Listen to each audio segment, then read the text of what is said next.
So today guys, we are cooking with tofu. This is my first ever tofu recipe. I've never cooked with it before, so it's a learning experience for us both. But it tasted absolutely phenomenal.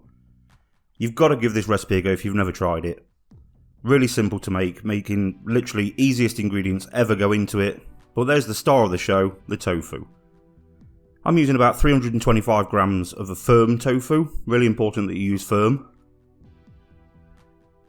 And what you're going to do is just lay down either some cheesecloth or a clean tea towel, and what you want to do is just wrap it all together into a nice little bundle, and we're going to squeeze as much moisture out of this as we can. The reason why we take so much moisture out of it so that it's really dry is because when we fry it in the frying pan later I want it to go really crispy, and the best way to do that is removing the moisture from the tofu. So once you've removed all the moisture, you're just going to sprinkle it into a bowl. It will crumble really easily. You just want to keep this running through your fingers until you get the consistency of a really fine scrambled egg. At this point you could absolutely use this as scrambled egg, some salt and pepper, and fry it up and it'll be delicious. So once we've got that, the tofu is an absolutely amazing carrier of flavour. On its own tastes of virtually nothing, but whatever you put to it is delicious. So what I'm going to do is really finely chop half a white onion. That's going to be the base of the flavour. We add that to the bowl with the tofu. Now what I've got here is 100 grams of a whole grain loaf that I've just blitzed up. It's beautiful whole grain because it's still got the seeds and things in, adds a really nice texture. We're going to crack in one egg. That's going to be the binder to the recipe so that it all binds together. 1 teaspoon of garlic granules. 2 heaped teaspoons of dry parsley. You can use fresh parsley if you like, that'll taste just as good. And then 1 generous teaspoon of some yeast extract. You either love it or you hate it. Now what we're going to do is just give that a really good mix together. Just make sure that it's all well incorporated and it all bonds together to make a nice sticky mixture. If you smash it up with a fork and things, it will go a lot smaller and a lot smoother. The idea here is to be able to mould it into like a little patty shape. So if you can't do it at this stage, it might be worthwhile just adding another egg if you only used a small egg. So tip the mixture out. I put it onto some greaseproof paper just so that it doesn't get a mess and stick everywhere.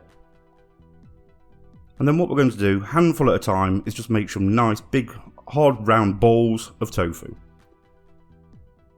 These are what's going to form obviously the base to the patty. So once you've got all your balls of tofu, you just want to flatten them out and to just make them like a burger patty shape.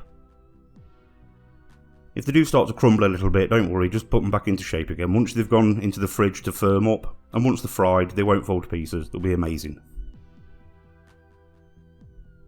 So I'll just pop these onto a plate, and then I'm going to put them into the fridge for probably at least an hour, just so that it firms up a little bit and it's nice and cold to start with. Through the magic of television, there you go, an hour later. So onto a medium-high heat, you just want to add a nice good dollop of olive oil, just enough to cover the bottom of the pan. You don't need to go too mad. Once your oil's come up to temperature, you're just going to chuck these in. Now the idea is you want to get them nice and crispy and gnarly and brown on the outside, just like a normal burger would be.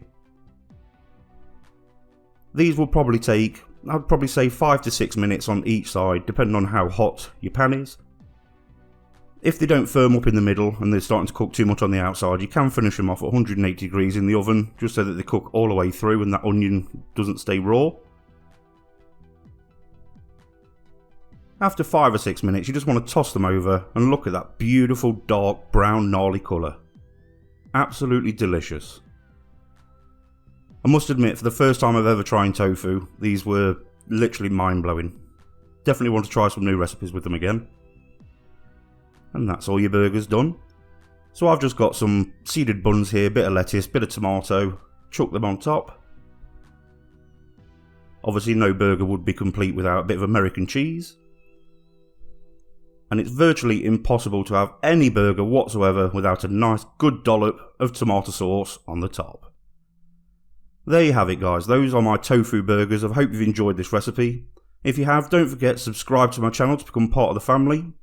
Thank you so much for watching, and I will see you guys in my next video.